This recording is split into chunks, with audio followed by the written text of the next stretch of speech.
Brought to you by Palvi Agrico.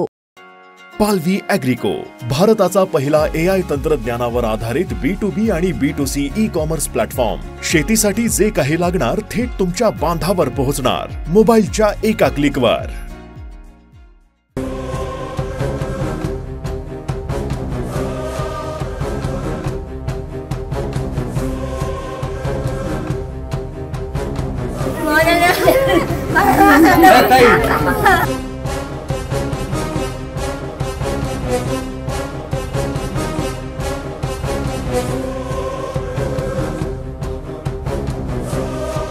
तेव्हा एक म्हणून खूप तीव्र नाराजीच्या भावना आहेत. ह्या सरकारवर पूर्ण अपयशी सरकार आहे असं मी माझ्या वाईट भावना आहेत सरकारबद्दल. गृहमंत्र्याबद्दल वाईट भावना आहेत, ह्या प्रशासनाबद्दल वाईट भावना आहेत. कारण जर एवढा सुशिक्षित विद्यार्थी असा अत्याचार होऊन त्याच्यावर जर एवढ्या मृत्यूची वेळ, कवटाळाची वेळ येत असेल तर ह्या राज्यामध्ये गोरगरिबांना शिक्षण शिकावं का नाही शिकावं, याला कोण न्याय देईल? एवढ्या बिकट परिस्थितीमधून एवढ्या मुलींना एवढं MBBS शिक्षण पूर्ण करून मेडिकल ऑफिसर गव्हर्नमेंटला लागून जर त्या तशा विद्यार्थ्यावर जर असा अन्याय होत असेल तर मग गरीब माणसांनी जगावं की मरावं? त्यांना मोकाचा कायदा आणि फाशीची शिक्षा, आता दुसरा तर काही पर्याय नाही. जर द्यायचा असला सरकार न्याय देईल, नाहीतर असाच मोकाट सोडून आणखीन लोकांच्या गोरगरिबाच्या लेकरांशी असाच जीवनभर खेळ खेळत राहील आणि सरकार असंच बघ्याची भूमिका घेऊन बघत राहील. दुसरं काय करणार आहे? आणि गोरगरीब आम्ही करू तरी काय शकता त्यांच्या विरोधात? सरकारच्या विरोधात बोलणार तरी काय? आणि जर नसेल होत तर गृहमंत्र्यांनी राजीनामा देऊन टाकावा मुख्यमंत्र्यांनी आपल्या, की दुसऱ्या कोणाला तरी सांभाळायला द्यावं ग्रहपद. त्यांच्या ज्याने सांभाळणं होत नसेल असं जर अत्याचार राज्यामध्ये आता रोजच्या रोज अशा काही ना काही अनैतिक घटना घडायला लागल्यात, मग त्याच्याबद्दल त्यांना नसेल सरकार पेलं होत तर मग त्यांनी राजीनामा देऊन दुसऱ्याच्या हातात सत्ता द्यावी. माझी बहीण मागील 2 वर्षांपासून फलटण येथे जिल्हा रुग्णालयात मेडिकल ऑफिसर म्हणून कार्यरत होते. मागील वर्षभरापासून तिला चुकीच्या पोस्टमॉर्टम रिपोर्ट बनवण्यासाठी राजकीय आणि पोलिसांचं खूप प्रेशर असायचं. तिनं ते आमच्या दुसरी बहीण मेडिकल ऑफिसर आहे, तिला ते सांगायची, परंतु एवढं असेल असं वाटलं नव्हतं. परंतु शेवटी त्या त्रासाला कंटाळून आणि तिला कदाचित सहन झालं नसेल, तिनं काल आत्महत्या केली. आणि हातावर ज्या पोलीस अधिकाऱ्यांचा तिला त्रास होत होता त्यांची नावे लिहिली आहेत. तसेच मागील 2 वर्षापासून ही तक्रार करण्यासाठी तिने DYSPला लेटरही लिहिले आहेत. त्यांची आवक जावक म्हणून रजिस्टरलाही झालेली आहे, पण त्यावर कोणतीही कार्यवाही आजपर्यंत झालेली नाही. त्या काही हे करण्यासाठी तिनं RTIमध्ये हे टाकलं होतं, परंतु त्याचाही तिला काही उत्तर भेटलेले नाही.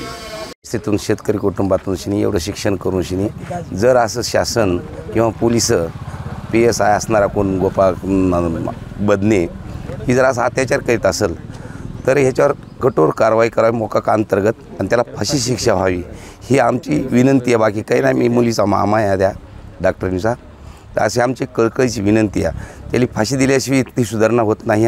असे अनेक अत्याचार होत राहतील इथून पुढे, तरी नाही सजा दिली तर ह्याला कुठंतरी बंधन असावा अशी आमची एक विनंती आहे सरकारला. काय सांगाल दादा, आपल्या बहिणीवरती अत्याचार झालेला आहे. खरं तर इथं बरेच उशीर झालं, बॉडी आणलेली आहे, परंतु अजूनसुद्धा PMला घेतलं नाही. आम्ही रात्री 3 वाजता आलेलो आहोत फलटण इथे. जिथे ज्याने सुसाईड केलं तिथं आलतो, पण अगोदर आम्ही याच्या अगोदर पोलिसांनी त्याला जिथे सुसाईड केलं त्या हॉटेलला केलं तर तिथून ते उचलून पण नेलं, त्यांनी सिव्हिल हॉस्पिटलला टाकलं. तिथे गेल्यानंतर आम्हाला फक्त चेहरा दाखवला, बाकीचं काही तिला दाखवलं नाही. कुठं खून आहेत, कुणावर काय आहे ते आम्हाला काहीच कळून दिलं नाही त्यांनी. पण नंतर आम्हाला 7 वाजेपर्यंत त्यांनी तिथंच बसवलं फलटणच्या आरोग्य सेवेत केंद्रात. आणि आम्ही तिथून पुन्हा त्याला आम्हाला म्हणले की PM करायला तुम्हाला सातारला जावं लागेल, सातारला घेऊन जा. ठीक आहे म्हणलं. मग आम्ही तिथून आता 8 वाजता सातारा पोलीस स्टेशनवरून बॉडी घेऊन साताराकडे आलो. साताऱ्याला आल्याच्यानंतर तिथं बी आम्हाला फलटणमध्ये बी पोलिसांनी थोडे उडवडीचे उत्तरच दिले. PM हे FR कॉपी आम्ही मागितले त्यांना, तर आम्हाला म्हणजे सकाळी तुम्ही इथून निघता वेळेस तुम्हाला FR कॉपी देतो. तर आमच्या अजून बी तिथं माणसं भेटलेत 12-1 वाजेपर्यंत आम्हाला तिथे FR कॉपी दिली नाही. आम्ही इथं 8 वाजता फलटणला सातारला आलो बॉडी घेऊन, तरीही त्या बॉडीला अजून फक्त मध्ये ठेवायला कुलूप हे लावलं. बॉडी आतमध्ये आहे, तिथं नुसतं येऊन त्यांनी बॉडी आतमध्ये ठेवापुरता कर्मचारीचा आला आहे, त्याला सातारचा जिल्हा रुग्णालयाचा अजून कुठला कर्मचारी आला नाही. बॉडी आत कुलूप लावून ठेवली आणि कुठलाच कर्मचारी आला नाही, कुठलाच रिस्पॉन्स भेटलेला नाही आम्हाला. आणि पहिला बी जिवंत असताना इतका चिखल उडवला तिच्या चारित्र्यावर, भयानक उडवला. आणि आता प्रेत असतानाही बॉडी PM करण्यासाठी सकाळी 9 वाजल्यापासून आता 2 ते 3 वाजत आले, तरीही ती बॉडीला कुणी बघायला आलेलं नाही. जोपर्यंत माझ्या बहिणीला न्याय भेटत नाही तोपर्यंत मी बॉडी ताब्यात घेणार नाही अजिबात. बॉडी PM ला न घेण्यामागचं कारण काय तुम्हाला सांगितलं? राजकीय दबाव असल्याशिवाय काहीच सांगितलेलं नाही, पण राजकीय दबाव असल्याशिवाय PM कमवून घेण्या गेले ते काय करण्या गेले. कुठून कोणातरी दबाव आहे त्यांच्या मागं, त्याच्यामुळे ते PM करण्या गेले. इतका वेळ असतो का? काल दुपारी सुसाईड झाली, आजपर्यंत PM नाही, काहीच नाही.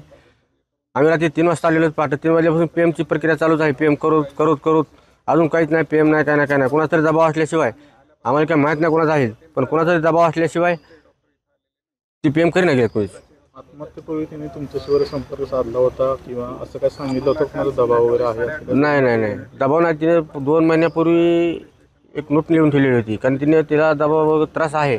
ह्या कर्मचाऱ्याकडून, पोलीस कर्मचाऱ्याकडून, डॉक्टरांकडून, कोणाकडून, राजकीय पुढाऱ्याकडून दबाव आहे. पण त्याच्यामध्ये फक्त ते कर्मचारी काहीतरी नाव आहेत कोणाची, 4-5 जणांची, ते त्यांच्याकडून दबाव आहे म्हणून मला त्रास आहे म्हणून त्याचं लिहून ठेवून ती फिर्याद द्यायला गेली ती. पण ती फिर्याद पोलीस प्रशासनाने घेतली नाही. तिला त्या टायमाला न्याय दिला, ते कुणीच दखल तिच्यावर दिली नाही. पण तिने आम्हाला काही कळून दिलं नाही, त्यामुळे आम्ही काही त्याचं लक्ष दिलं नाही. आकर्षीवरतीनं ते जीवन संपवलं, पण आम्हाला कोणाला काय माहीत होऊन दिलं नाही. आज ते बी आम्ही डेड बॉडी सातारा जिल्हा रुग्णालयात घेऊन आलो. त्या टायमाला पत्रकार बंधूंनी तिच्या हातावर जे लिहिलेलं आहे ते आम्हाला काय, त्या अगोदरचं 9 वाजता आम्ही इथं पोहोचलो, तोपर्यंत 4-5-6 तास उलटले, पण आम्हाला त्यांनी बॉडी उघडून दिली नाही, काहीच करून दाखवून दिले नाही. फक्त चेहरा दाखवला आम्हाला, त्याच्यावर काहीच कुठलंच तिला आम्हाला बघून दिलं नाही. पण आम्हाला इथं आल्यानंतर पत्रकार बंधूला कसं माहीत झालं हे आम्हाला माहीत नाही. त्यांनी हात उघडून गाडी उभा करून, ॲम्ब्युलन्स गाडी उभा करून, ही गाडी उभा येत आहे, तिला उभा करून घरावर उघडून हात डायरेक्ट पोलीस प्रशासनाची मॅडम होती, ती म्हणजे तुम्ही बॉडीला हात लावायचं नाही, उघडायचं नाही, काय करायचं नाही, काय नाही दबाव टाकत होती. पण त्या पत्रकार बंधूंनी ते हात वर घेऊन फोटो काढून दाखवलं होतं. आम्ही ते वाचलं तर इतकं चारित्र्य होते, आज सांगासारखं नाही असं लिहून हे केलं आहे. त्याच्यामुळे मी माझ्या न्याय भेटल्याशिवाय बॉडी ताब्यात घेणार नाही. बहीण होती नेमकी, काय बोलणं झालं शेवटचं? काय शेवटचं ते असं म्हणत होते की जे काय अधिकारी असते ते भ्रष्ट असते सगळे असे, याबद्दल तिचं असं म्हणजे डायरेक्ट इनडायरेक्ट त्याच पद्धतीने बोलत होती. आता काय माहिती मिळाली तुम्हाला नेमकी? अजून एवढी काही माहिती नाही आम्हाला ते सांगितली, पण जेवढी मिळाली त्यानुसार आम्ही तिच्या हातावर लिहिलेलं आणि त्यांनी जे लेटरमध्ये लिहिलं आहे त्या सर्वांना कठोरात कठोर कारवाई व्हावी ही आमची इच्छा आहे. हीच आमची मागणी. ताई, काय नेमकी घटना आहे, काय मागणी करतात? मागणी म्हणजे दोषींना कठोरात कठोर शिक्षा झालीच पाहिजे, ही मागणी आहे आमची. तिथले कर्मचारी तिला त्रास द्यायचे ना, त्यांना पाहिजे तसाच रिपोर्ट पाहिजे पोलिसांना. असाच रिपोर्ट द्या मॅडम, तसाच रिपोर्ट द्या मॅडम.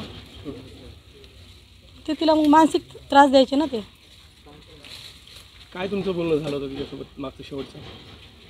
आता 2-3 दिवसापूर्वी झालं होतं, येईल म्हणली होती मी दिवाळीला, पण सुट्टी मिळत नाही आहे, इथले लोक सुट्टी देत नाही आहेत, एवढंच बोलणं झालं होतं. जास्तीचं काही सांगत नव्हती ना ती आम्हाला, एवढंच बोलली ती. 9 दिवस झाले होते या ठिकाणी फलटणला, 1-1.5 वर्ष झालं होतं समजा.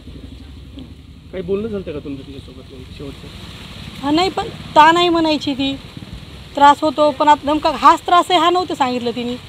आता तिने हातावर ज्यांचे नावं लिहिले त्याला कठोरात कठोर शिक्षा व्हायलाच पाहिजे. त्यांच्या हातावर, तिच्या हातावर नाव आहेत थळथळ लिहिलेले.